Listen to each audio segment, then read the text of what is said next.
How's it going, guys? Tyler Schwartz here, and I gotta say, I'm super excited to be talking about heel clicks today. I've done so many Irish dance videos in the past, and I've done a lot of things revolving around heel clicks and my love for them. And in the back of my mind, I always wanted to do an instructional video on heel clicks. In fact, over the years, I've gotten lots of comments asking to explain how I do my heel clicks and how I do so many. In my honest opinion, it all comes down to mastering just one heel click. Maybe that's where the title comes in.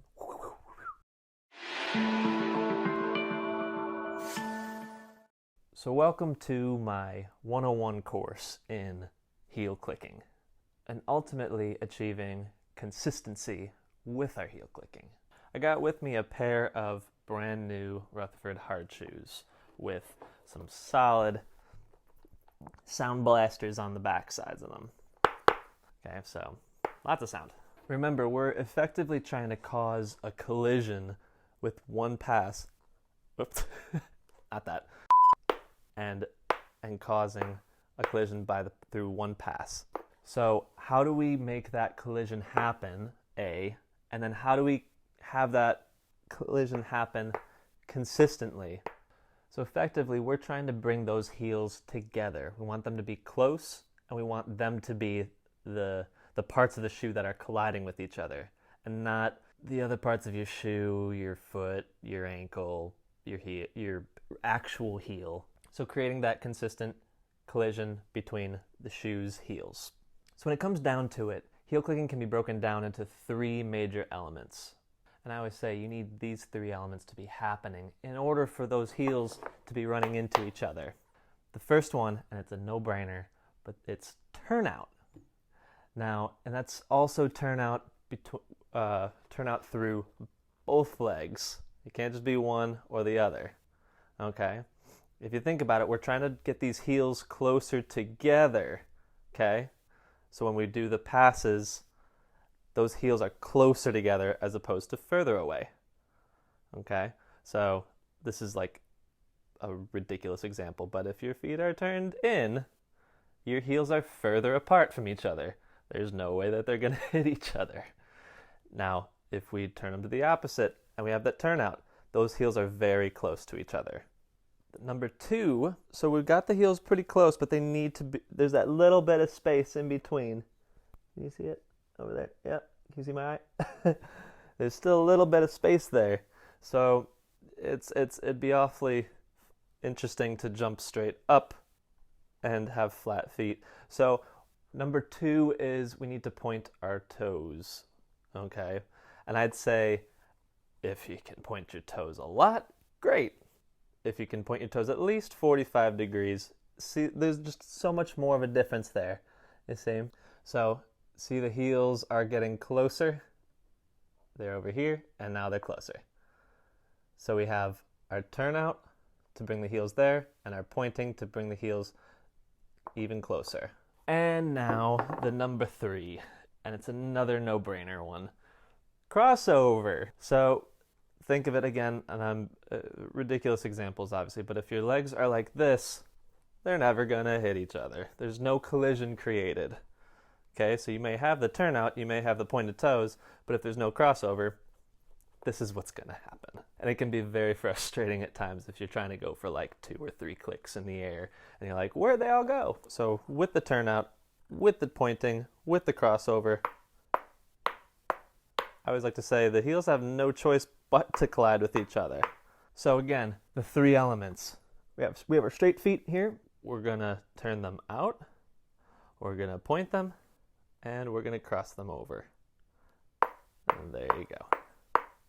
Now when you're going up for that one pass in the air, jump from one foot to the next. If there's a miss, if that doesn't connect, if there's a miss, usually, I'm going to say like 98, 99% of the time, a miss happens, it's because of one of those three things. And it may come from just one foot. Again, we were saying for turnout, it has to be both feet. So if one's here and one's turned out, that's a lot different. That's going to create some inconsistency there. Okay, so they both equally have to be turned out, both equally have to be pointed, and both equally have to be crossed over.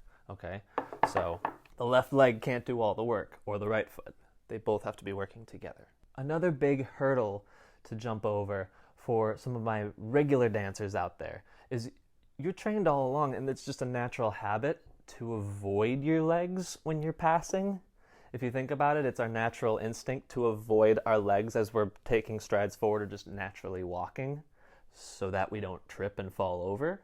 So there's a bit of breaking that natural habit of allowing yourself to collide with your other foot. And it sounds kind of silly, but I've worked with dancers that will literally be like swerving around their feet while they're doing these clicks. And I just have to sit them down and say, you need to let yourself hit your other foot.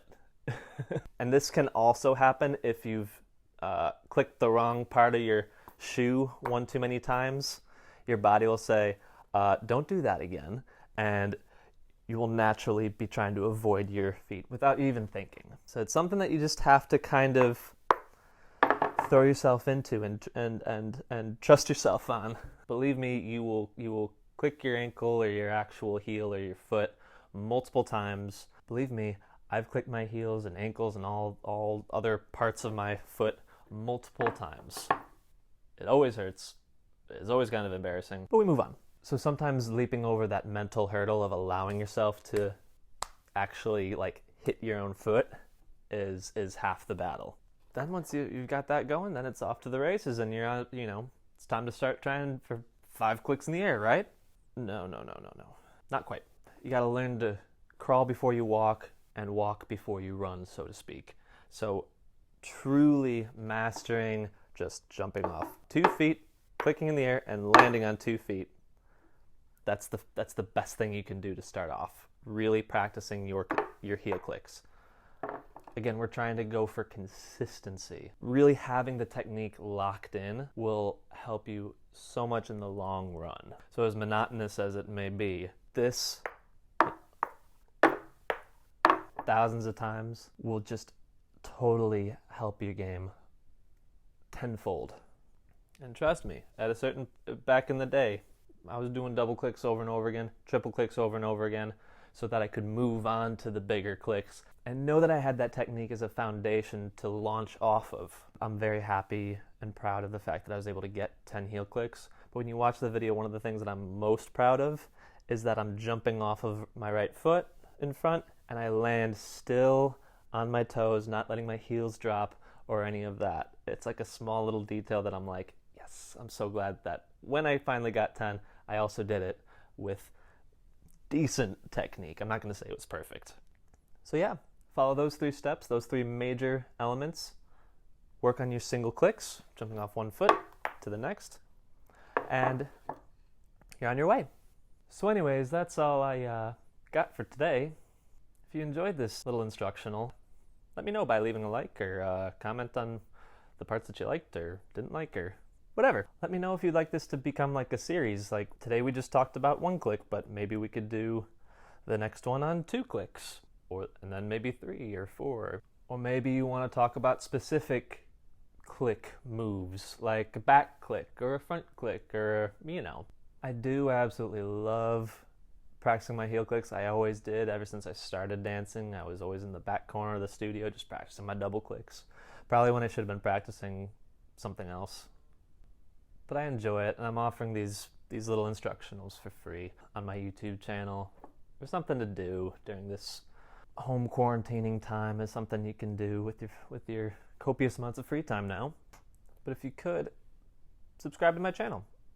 Subscribing is free.